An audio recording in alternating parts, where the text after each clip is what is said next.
And I'm Billy. And we're the Fuji Guys. Today's video is the first look at our brand new X-M1, new interchangeable lens camera, X-series camera. That's right. Using the X-Trans CMOS sensor. Many of you already know that we started off with our X Pro 1 as our first kind of re-entry into the interchangeable lens camera market. Later on we introduced the XE1, its baby brother if you will. And now at a much lower price, a much smaller body size, we've got the X-M1.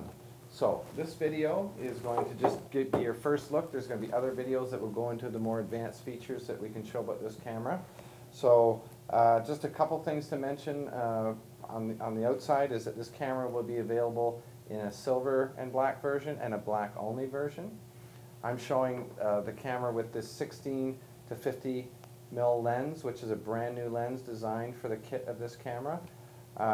Billy's going to be showing also a black one that has the new 27 millimeter very thin compact XF lens. So you can see again how small that camera is with that lens on it. And also just one quick thing is that soon we'll be introducing a beautiful chrome and brown version, kind of a brown leatherette version of this as well. So that one's coming out just a little bit later than the two that you see here. So Billy, give us our first look at the X-M1, take us around all the corners. Sure, okay? absolutely. And I think I just want to add one last thing, probably was the silver lens bundle with the brown one as well. So the lens right now, it's in black for the kit, but there will be a silver version of that lens. That's right. There'll be a silver kit lens. The 16 to 50 will be available in silver to go with that brown edition of the camera. Okay, good. So let's, Greg, take a look at the brand new X-M1.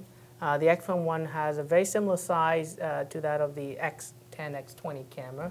If you want to pass that on to me, Greg, I can kind of give you a quick comparison.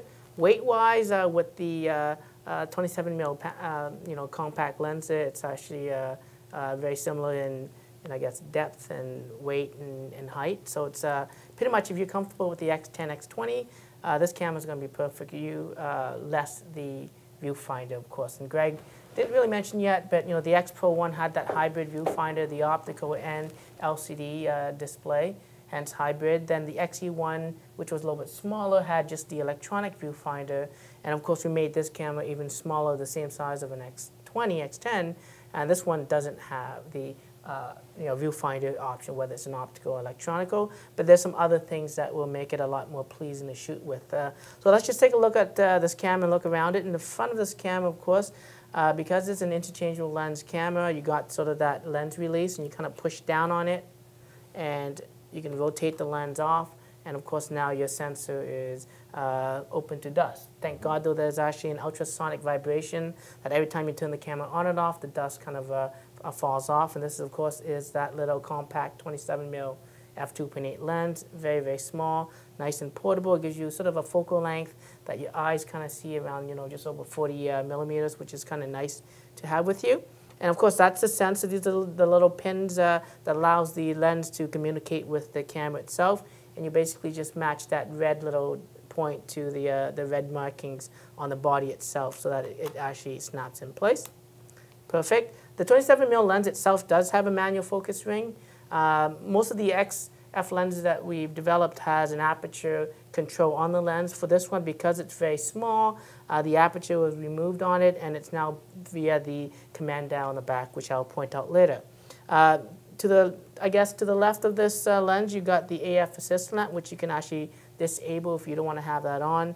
On the opposite side, you basically have the X-M1 logo, which sort of identifies the camera. Again, I have the black, but there's also that two-tone silver and black version, as well as the later down the road, the brown and the silver.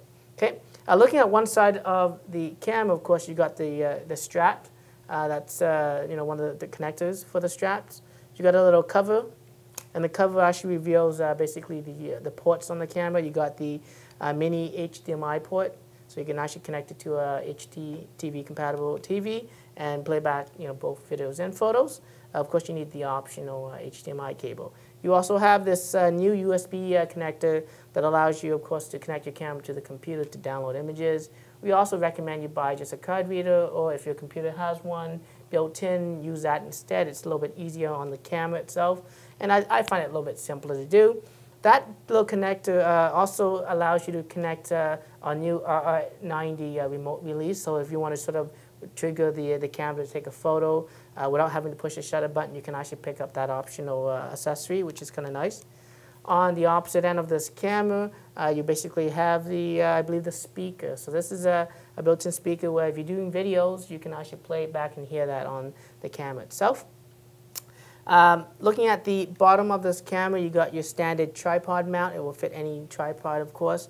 You got the battery door cover, and just sliding this to unlock it will reveal your basically batteries. It uses the same batteries as the X-E1 X Pro 1. So if you already own these cameras, this might be a nice little a companion camera to take with you if you're not maybe doing any professional work, or if you want just to have a more portable camera to rock around. It's a nice secondary camera, and it's using the X-Trans sensor is going to give you the same quality that you get with both the X-E1 X Pro 1. So you're not really losing by sizing down like this camera. The battery goes in there, and below that you also have the slot for the memory card, and it takes of course, a standard SD card. It supports cards right up to the SD-XC, as well as the ultra-high-speed cards. And if you're planning to shoot RAW files, planning to do full HD video on this camera, I highly recommend you pick up at least a Class 6 card, if not even a Class 10, high-quality SD branded card. Okay, so that's just the bottom there. There's nothing else that's important. Looking at the top of the camera, you have several things. You have the function button that gives you sort of a quick access to some of the controls like the ISO, white balance. You can actually configure that by holding it down for a few seconds, and it brings up a customizable selection, and you can choose it from some of the other choices. You got this kind of command dial. If you're known to use the X series camera, that was your exposure compensation dial. This does act like a compensation dial as well in certain modes until you get into, say, the manual mode, where it becomes sort of your shutter adjustments on the camera itself. As you can see, it has a nice torque to it. It has a clicking sound, and it gives you a good reinforcement that you actually switch the settings. It's not unlike the EVF, where it stops in one place. You can continually rotate this. And again, it allows you to even scroll through your images if you're playing back images as well. You got your shutter release button. You can push that to take a photo, and pushing halfway pre-focuses the photo, and all the way it takes the shot. The camera does have face detection, and so it does help with focusing by not even having to push the shutter button if you enable the face detection on the camera. You got your on and off switch. It's a nice solid on and off, and it's on by of course, hearing the sounds there. You got your conventional mode dial that you find on an X10, X20. Traditionally on X series cameras, this would be sort of the shutter speed dial, where you have controls to that. But for this type of camera, you want really sometimes just to pick it up and kind of point and shoot, and still get the same quality that you get with an X series. So we made it a little bit simpler. There are some modes like the SR Auto mode, which is our scene recognition plus auto. It detects different scenes and lighting situations to really give you the best photos, and optimizes the camera for those situations. You got other modes, including some scene modes built onto it, like sport, landscape, portrait. There's even an advanced mode where you can do things like use our advanced filter effects.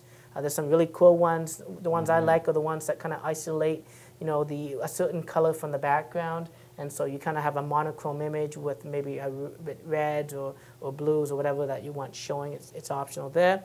And being an X series camera, you do have full control over the aperture and shutter speeds through this PSAM mode, where M is fully manual, A is aperture priority, and S is shutter priority as well. Okay, so that's just some of the mode dials. Beside that, you have the hot shoe. The camera does have a built-in flash, which I'll show you where the button is. The flash is actually right here. But the hot shoe itself allows you to really extend this camera for shooting in indoors, very dark scenes, whether maybe you're going to a wedding, a banquet, and you really want to have that flash output, because the basic flash that's built onto the camera is effective to about 7 feet, where you can buy one of our Fuji TTL flashes that can get you right down to 42 feet effectively if you wanted to, if that's where you want to go. In front, on the top as well, you also have your left and right stereo microphone, so it does record in stereo. It records full HD video at 30 frames a second. And of course, you got your flash that's kind of flush with the top of the body. So let's show you how the back of the camera and some of the other buttons, including that flash release. As you can see right there, it's a manual flash release. When you push it, it does pop forward. As you can see right there, you can actually tilt this up to bounce the flash if you want. One of the newest additions to this camera, of course, is the new super intelligent or super eye flash system that actually gives you a very subtle flash output. And depending on the situation that you're shooting in, whether it's a close-up shot, whether it's any other scene that you're looking at, it's going to really give you the optimal flash output so that you don't wash your subject out. And if you use an X100, X100S before, you really appreciate this new eye flash system on the X-M1 camera. So that's just sort of how the flash articulates. And it's meant to be high and bend over so that it can go past the lens itself. So that's an interesting and neat design. Okay.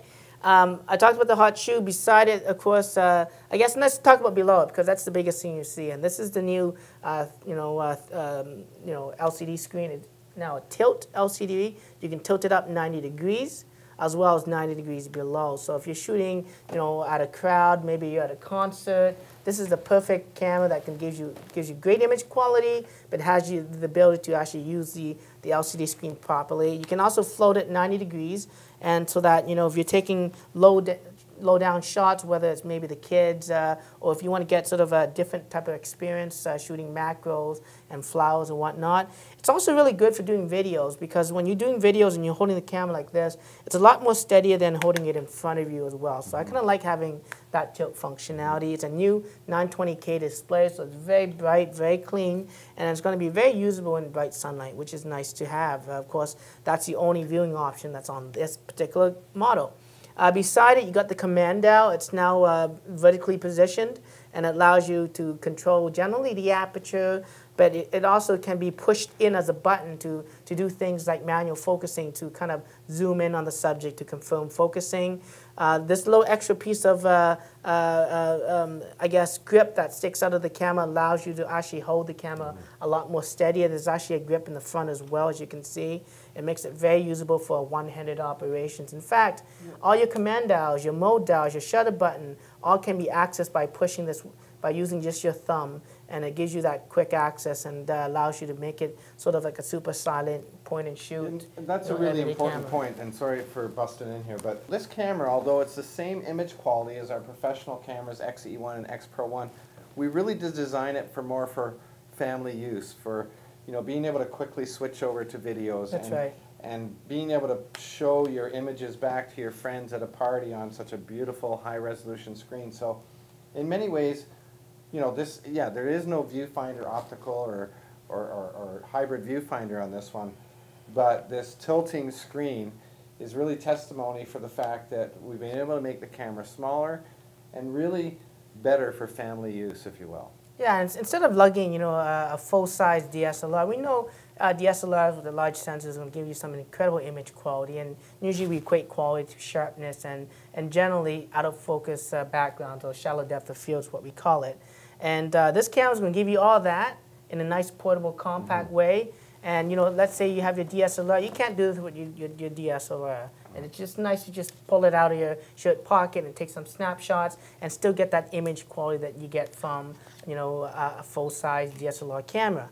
Okay, so just I guess looking back on the camera as well, just continuing on, you do have this little LED light where your thumb kind of rests, and that just gives you an indication of if it's writing to the memory card. Generally, when you push the one-touch video record button right here, this will light up showing you that's recording as well. Of course, it's going to show you that on the LCD screen. So again, you got that one-stop recording, start and stop, and you can do full HD videos at 30 frames a second. You got your playback button that toggles between, I guess, shooting and reviewing your images.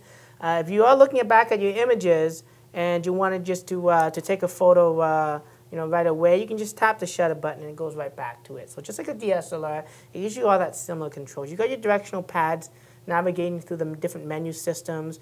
They also double up with other functionalities like the ability to do macros, so you can actually put the macro button on. And this is something that you can't do with a DSLR. It's nice to get close-up macros. You got the white balance access. You got a delete button, which is, when playback you can do it instant delete, but there's also the autofocus points that you can move around, which is kind of nice to see. In addition to that, of course, this camera does, like I said, have face detection. So if you feel like you just want to do point and shoot, the camera's going to do all the work for you to obviously get the proper focusing when you're taking pictures of family and friends. You got your down pad, which is also doubles up as the high-speed shooting mode. If you push it, it brings you into a continuous shooting mode that fires up to about 5.5 frames a second. So you do that, you can snap away. As you can see, it's quite nice, and it's going to really take away the guesswork of doing action shots, whether the kids in the backyard, the dog, whatever that's running fast. It's nice to have access to that. You also have these cool bracketing modes, so as you get better with it, you can get access to things like film simulation bracketing, which you can shoot in black and white, and in some of the film simulation modes that we offer. So that's a quick little access button there. You got your display back button, and that toggles between the different display screen, including a customizable display, as you can see, that has histograms, which is kind of nice to have. You also have your Q button, and the Q button, I call it the quick access button, because if you hate menus, this is the only menu that you... I call it my dashboard. Or the dashboard. This is the quickest thing that you can get to controlling things like the ISO, the noise reduction, the type of film you're using, the sharpness. Once you have this all set, it's pretty much given. If you ever need to change anything, this is where you want to go. And I like having that Q button. I also talked earlier about the function button. The camera itself does have a built-in Wi-Fi, which allows you to connect it to a smartphone, whether it's using iOS or Android. There's actually a free application from Fuji that allows you to download for free, and it actually uploads the images from the camera to your device, and from there you can share it onto different social media sites like Twitter, Facebook, or whatever you like. There's also the ability to actually auto-save it to your PC. So it will connect to your home network once you have it set up for the very first time.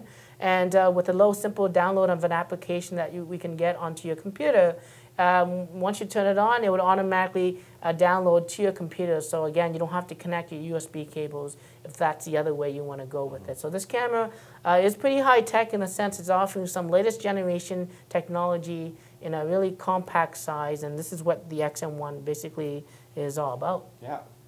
So don't forget to come back and check out the next video, which will go through some of the top features and functions of this camera and tell you how to use it. In fact, subscribe to our YouTube channel and watch all our videos. Follow Billy on Twitter.